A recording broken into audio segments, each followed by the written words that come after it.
Students, మనం ముందు already entropy గురించి మనం మాట్లాడుకున్నాము.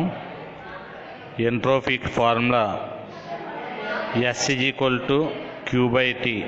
S=Q/T. ఎంట్రోపీకి ఫార్ములా S=Q/T అని మనం చెప్పడం జరిగింది.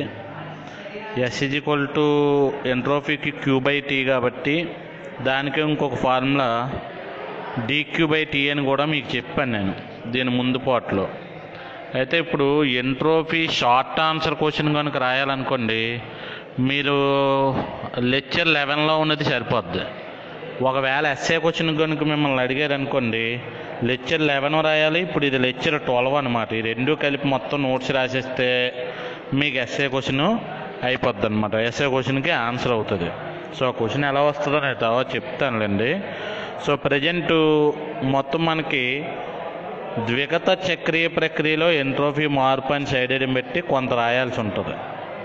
ఆ తర్వాత ఏకగత ప్రక్రియలో ఎంట్రోపీలో మార్పు అని కొంత రాయాల్సి వస్తుంది.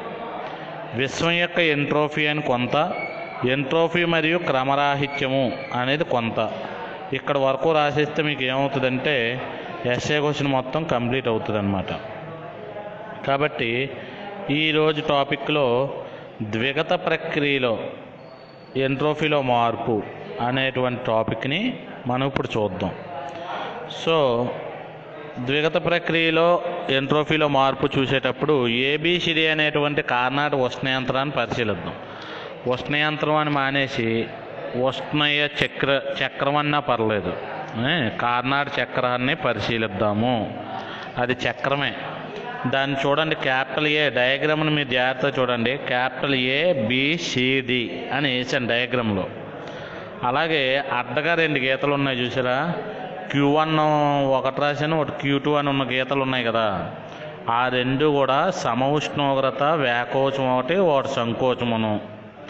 నిలువుగా రెండు గీతలు ఉన్నాయి చూసారా, T1 T2లు కనబడే గీత నిలువుగా ఉండేది BC అనమాట మన భాషలో. BC ఒకటి, AD ఒకటి.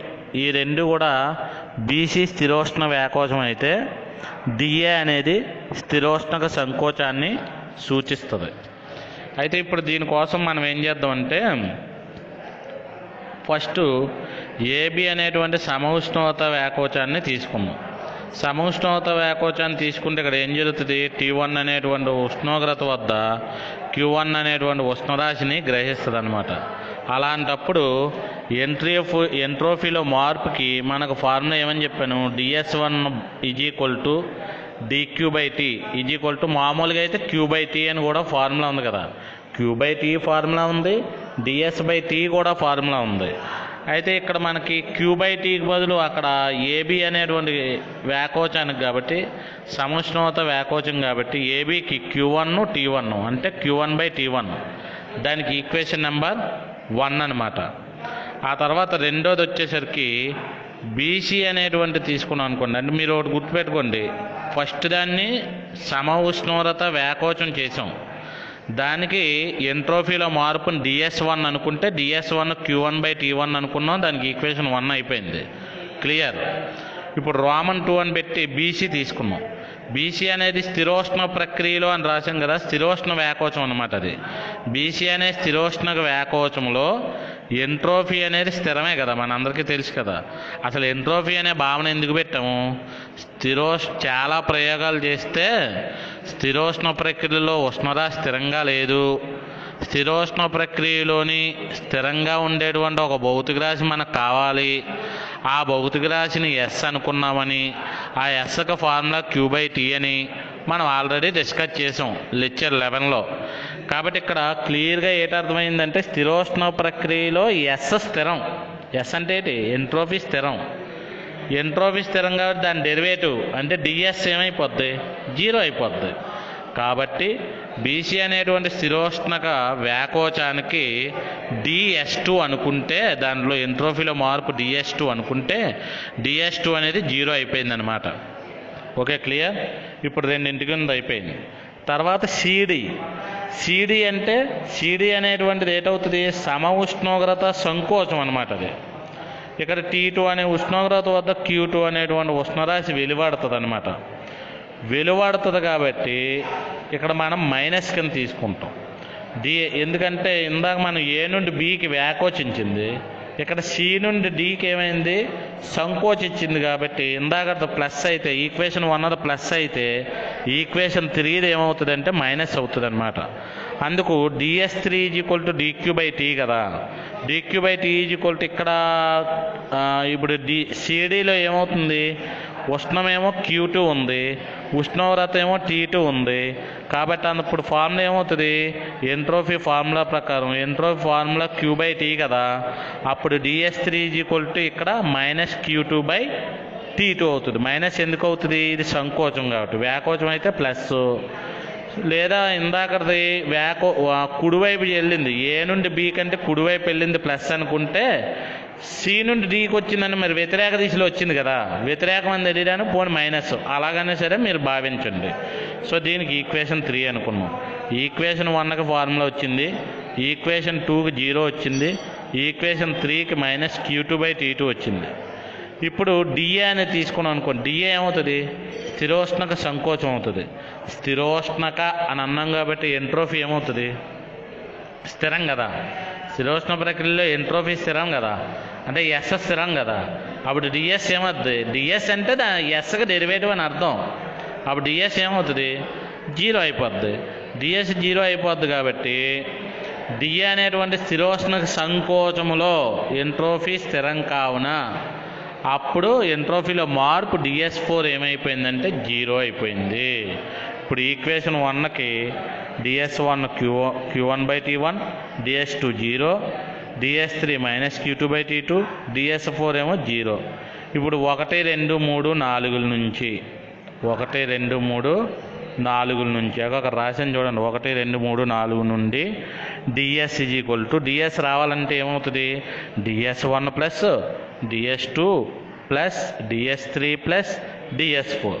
ds1 ఎంత equation 1లోని, very good, Q1/T1. ds2 ఎంత అంటే 0, ds3 -Q2/T2, ds4 0. కాబట్టి 0 మనం వేసినా ఏ పని పర్లేదు కదా. టోటల్గా అప్పుడు ఏడు మిగిలింది Q1/T1, అది T అని ఉన్నది, Q1/T1. ఈక్వేషన్ 5కి పైన నెత్తి మీద Q1/T1 -Q2/T2 అనమాట. అప్పుడు ds Q1 - T1 -Q2/T2. దీని ఈక్వేషన్ 5 అనుకున్నాం. కానీ వీ నో దట్ WKT అంటే వీ నో దట్ అని అర్థం, మనకు తెలుసు అని. ఎంట్రోఫీ నిర్వచనం ఏమని చెప్పాను మీకు, Q1/T1 అన్నా, Q2/T2 అన్నా, Q3/T3 అన్నా ఇవన్నీ ఏమవుతాయి, సమానం అవుతాయని కదా చెప్పాను. అంటే అప్పుడు Q1/T1 అన్నా Q2/T2 అన్నా రెండు ఏమైనాయి, సమానం. దీన్ని ఈక్వేషన్ 6 అనుకుంటే అంటే Q2/T2 ప్లేస్లో నేను ఏట రాసేయచ్చు, Q1/T1 రాయచ్చా. ఈక్వేషన్ 5లో Q2/T2 ఉంది కదా, దానికి బదులు ఈక్వేషన్ 6 ప్రకారం ఈ రెండు సమానం కాబట్టి ఆ ఈక్వేషన్ 5లో Q2/T2కు బదులు Q1/T1 వేస్తున్నాను. వేస్తే ఇప్పుడు ఏమైంది, ds Q1/T1 Q1/T1 అంటే రెండు ఒకే రకం పదాలు కదా, ఏమైపోయింది 0. కాబట్టి 5 6 నుండి ds ఏమైపోద్ది 0. కాబట్టి ఇంటిగ్రల్ డిఎస్కి ఫార్ములా dq/t కదా, ఇంటిగ్రల్ dq/t ఏమైనట్టు 0. కాబట్టి కార్నాట్ వలయం అంటే ఎవరు, ద్విగత ప్రక్రియ, ద్విగత చక్రం అని అర్థం. కార్నాట్ వలయం అన్నా ద్విగత చక్రం అన్నా ఒకటే. కాబట్టి కార్నాట్ వలయంలో ఎంట్రోఫీలో ఫలిత మార్పు శూన్యము. దీన్నే మనం క్లాసియస్ సిద్ధాంతం అంటారు. దీన్ని ఏమంటారు, క్లాసియస్ సిద్ధాంతం. కాబట్టి క్లాసియస్ సిద్ధాంతం రాయమన్నాడు అనుకోండి, ద్విగత ప్రక్రియలో ఎంట్రోఫీ శూన్యము ను క్లాసియస్ సిద్ధాంతం అంటారని డెరివేషన్ రాసేయచ్చు. షార్ట్ ఆన్సర్ కానీ అడిగితే ఇప్పుడు వచ్చి నేను చదువు కాంచి ఇప్పుడు వరకు ఎప్పుడు అడగలేదులేండి. ఒకవేళ ఇన్కేసు మరి మీరు మాకన్నా అడ్వాన్స్డ్ పిల్లలు కదా, తెలివైన వాళ్ళు, ఫోన్లలో చదువు నేర్చుకుంటున్నారంటే మాతో పోలితే చాలా బెటర్ కదా. ఆ తర్వాత ఏకగత ప్రక్రియలో ఎంట్రోఫీలో మార్పు, సైడ్ హెడ్డింగ్. అంటే ప్రకృతిలో ఎక్కువ ప్రక్రియలు ఏకగత ప్రక్రియలే. మన అందరికీ తెలుసు. ఏకగత ప్రక్రియలు అంటే చాలా ఎక్కువ ఉంటాయి ప్రకృతిలో. మీకు ఇంతకుముందు ఏకగత ప్రక్రియ, ద్విగత ప్రక్రియ చెప్పేటప్పుడు వెటకారంగా ఒక ఎగ్జాంపుల్ చెప్పాను. చుట్టగాలిస్తే పొగన బూడిద వస్తుంది కదా. ఆ పొగ బూడిద రెండు నీకు ఇచ్చేసాను, నా చుట్ట నాకు ఇచ్చేంత వస్తుందా? రాదు. అంటే ఒకవైపే జరిగింది. చుట్టగాలిస్తే బూడిద పొగ వచ్చింది, కానీ ఈ బూడిద పొగని వాడితే నీ చుట్ట నీకు రాదు. కాబట్టి ఆ ప్రక్రియ ఏమవుతుంది? ఏకగత ప్రక్రియ. ఇంటి దగ్గర పొయ్యిలో పుల్లలు కాల్చడం కానివ్వండి, మన దగ్గర గ్యాస్ ఉంది, గ్యాస్ పొయ్యి మంట పెడుతున్నాం కదా, గ్యాస్ స్టవ్ మీద ఏదో టీ మరబెట్టిన తర్వాత టీలో కొంత వేడి వచ్చింది, కొంత ఆవిరి వెళ్ళిపోయింది, కొంత వేడేమో గ్యాస్ స్టవ్కి అంటుకొని ఉంది. ఇవన్నీ ఉన్నాయి మనకి. ఇవన్నీ నీకు ఇచ్చేస్తాను, నా గ్యాస్ నాకు ఇచ్చి అంటే వస్తుందా? రాదు. కాబట్టి వాటినే ఏకగత ప్రక్రియలు అంటాం. ద్విగత ప్రక్రియలు అంటే ఏంటి? ఇప్పుడు మనం ఆల్రెడీ ఇంజిన్స్, కార్నాట్ ఇంజిన్ ద్విగత ప్రక్రియ, రెండు వైపులా జరుగుతుంది. మంచు నీరు కింద మారిందనుకో, మళ్ళీ నీరుని మంచు కింద మార్చవచ్చు మనం. కాబట్టి ద్విగత ప్రక్రియ. ఈ ద్విగత ప్రక్రియలు చాలా తక్కువ ఉంటాయి, కానీ ఏకగత ప్రక్రియలు మాత్రం చాలా ఎక్కువ ఉంటాయి అన్నమాట. 95%, 98% సుమారు ఏకగత ప్రక్రియలు అనేవి ఉండడం జరుగుతుంది. కాబట్టి ప్రకృతిలో ఎక్కువ ప్రక్రియలు ఏకగత ప్రక్రియలే. ఉదాహరణ ఉష్ణవాహనం. ఇప్పుడు నేను చెప్పినవి కాకుండా ఇగో మీరు పాఠం చెప్పేటప్పుడు ఉష్ణవాహనం, ఉష్ణ వికిరణం, రేడియోధార్మికత, విఘటనము, ఇవన్నీ కూడా ఏకగత ప్రక్రియలు అన్నమాట. ఏకగత ప్రక్రియలో ఏం జరుగుతుంది? Q1 ఉష్ణరాశి T1 ఉష్ణోగ్రత వద్ద గ్రహిస్తుంది, Q2 ఉష్ణరాశిని T2 ఉష్ణోగ్రత వద్ద విడుదల చేస్తుంది అన్నమాట. అయితే ద్విగత ప్రక్రియలు అనుకోండి, Q1 - Q2/Q1 అన్న, T1 - T2/T1 అన్న రెండు సమానం. ఎక్కడ? ద్విగత ప్రక్రియలో అయితే సమానం. ఇందాక ఆల్రెడీ చెప్పుకున్నాం కదా ఇంతకుముందు ఆల్రెడీ. సో Q1 - Q2/Q1 అన్న, T1 - T2/T1 అన్న ద్విగత ప్రక్రియలో సమానం. కానీ ఏకగత ప్రక్రియలో T1 - T2/T1 కొంచెం ఎక్కువ ఉంటుందని ప్రయోగపూర్వకంగా తెలిసింది. మామూలుగా తెలియలేదు, ప్రయోగపూర్వకంగా ఏకగత ప్రక్రియల్లో. అందుకని ఇప్పుడు దాన్ని మీరు జాగ్రత్తగా గమనించినట్టయితే చూడండి, ఈక్వేషన్ పార్ట్ని మనం చూస్తే Q1/Q1 ఎంత అవుద్ది? 1 - Q2/Q1 <1 - T2/T1 అన్నమాట. బోత్ సైడ్స్ 1లు కొట్టేయండి. 1లు కొట్టేస్తే -Q2/Q1 < T2/T1 అన్నమాట. ఇప్పుడు మనం మైనస్తో మల్టిప్లై చేసేద్దాం. మైనస్తో మల్టిప్లై చేసేస్తే లెఫ్ట్ సైడ్ ఏటవుతుంది? Q2/Q1 వస్తుంది, రైట్ సైడ్ ఏమో T2/T1 వస్తుంది. ఇప్పుడు Q2/Q1 పెద్దదే అవుతుంది అనమాట. అంటే ఇప్పుడు దాకా ఉన్న లెస్దాన్ ఏమో ఇప్పుడు గ్రేటర్ దాన్ అయిపోద్ది. ఎందుకు? పక్కన ఒక ఎగ్జాంపుల్ రాసిన చూడండి. -2 పెద్దదా, -1 పెద్దదా? తెలివైనలే మీరు. -1 పెద్దదే. Okay, very good. -2 కన్నా -1 పెద్దదే. క్లియర్గా ఉన్నారు కదా. ఇప్పుడు ఆ ఈక్వేషన్ మైనస్తో మల్టిప్లై చేశాను అనుకో, ఇప్పుడు 2 ఒకటి వస్తుంది, 1 ఒకటి వస్తుంది. ఇప్పుడు వీళ్ళిద్దరిలో ఎవరు పెద్ద? ఈసారి 2 పెద్ద. సేమ్ దానికి అప్లై చేస్తే -Q2/Q1 < T2/T1 ఉన్నారు కదా. అలాగున్న దానికి మనం మైనస్తో మల్టిప్లై చేస్తే ఈసారి సింబల్ ఏమవుతుందంటే రివర్స్ అవుతుంది అనమాట. సింబల్ ఏమవుతుంది? రివర్స్ అవుతుంది. కాబట్టి Q2/Q1 < T2/T1 అవుతుంది. Q2/Q1 < T2/T1 అవుతుంది.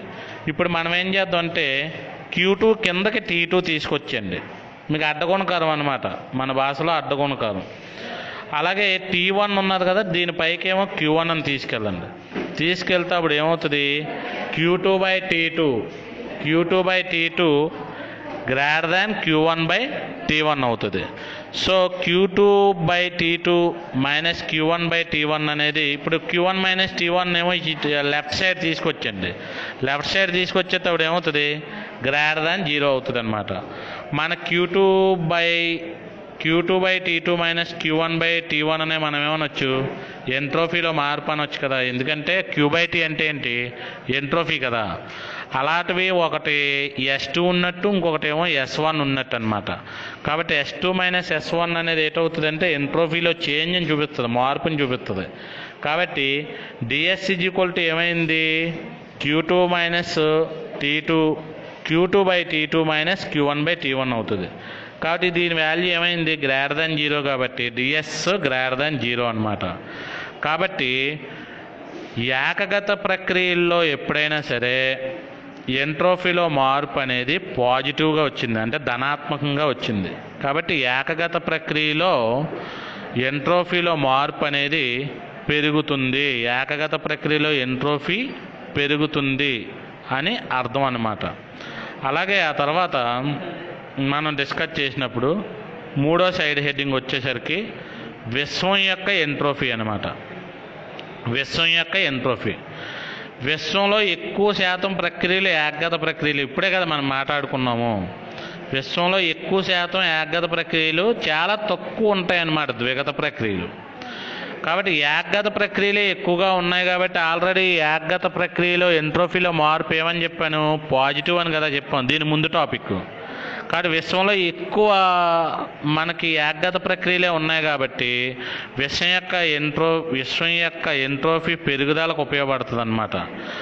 కాబట్టి ఎంట్రోఫీకి ఎప్పుడైతే పెరుగుదలకు ఉందో విశ్వం యొక్క శక్తి క్రమేణా తగ్గుతూ ఉంటుందని అర్థం అన్నమాట. నెక్స్ట్ వచ్చేసరికి ఎంట్రోఫీ మరియు క్రమరాహిత్యము.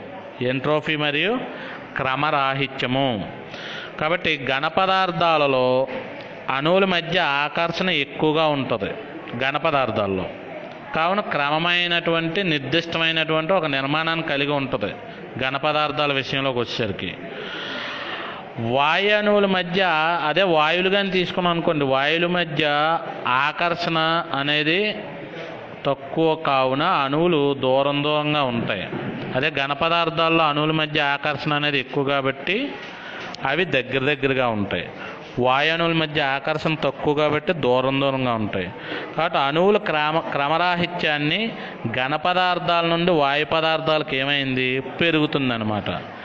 ఎంట్రోఫీ విలువ అనేది క్రమరాహిత్యం, అణువుల యొక్క క్రమరాహిత్యం ఎంతైతే ఉందో దాన్ని బేస్ చేసుకొని అంచనా వేయగలం అన్నమాట. ఇంతకు ముందు టాపిక్లో మీకు చెప్పినప్పుడు లెక్చర్ లెవెల్లో చెప్పాను ఇదే విషయాన్ని. క్రమరాహిత్యం కనుక పెరిగితే ఎంట్రోఫీ కూడా, ఎనర్జీ వాల్యూలు కూడా మారిపోతాయి. ఎందుకంటే మాలిక్యూల్ మూవ్ అవుతాయి ఒక ప్లేస్ నుండి ఇంకో ప్లేస్కి మూవ్ అవుతాయి. కాబట్టి ఈ విధంగా మనకి ఎనర్జీ అనేది జరుగుతుంది. మూవ్ అయిందంటే కైనెటిక్ ఎనర్జీ ఉన్నట్టు కదా. అంటే ఎనర్జీ ఎప్పుడైతే ఉందో ఆటోమేటిక్గా మిగతా క్వాంటిటీస్ అన్నీ ఉండడం జరుగుతుంది. ఇక్కడ వరకు రాసేస్తే ఎంట్రోఫీకి సంబంధించినటువంటి ఎస్ఏ క్వశ్చన్ మొత్తం కంప్లీట్ అవుతుంది అన్నమాట. సో మీ నోట్స్ రాసుకోవడం కోసం కొంచెం వేసి గ్యాప్ ఇచ్చి ఆపుతున్నాను, చూసుకొని స్క్రీన్ షాట్ తీసుకొని నోట్స్ రాయండి. 3 రామంలో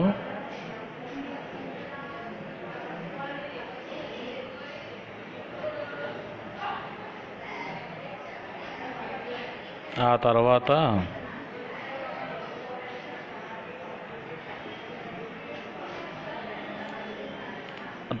ఏకగత ప్రక్రియలో ఎంట్రోఫీలో మార్పు.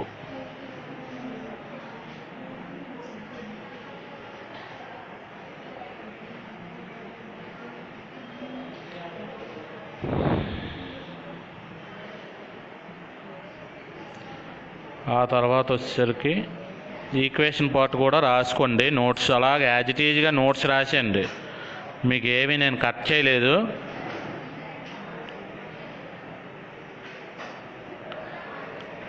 ఇప్పుడు విశ్వం యొక్క ఎంట్రోఫీ ఆ సైడ్ హెడ్డింగ్ పెట్టి అది రాసాను. కంప్లీట్ అయిపోయింది.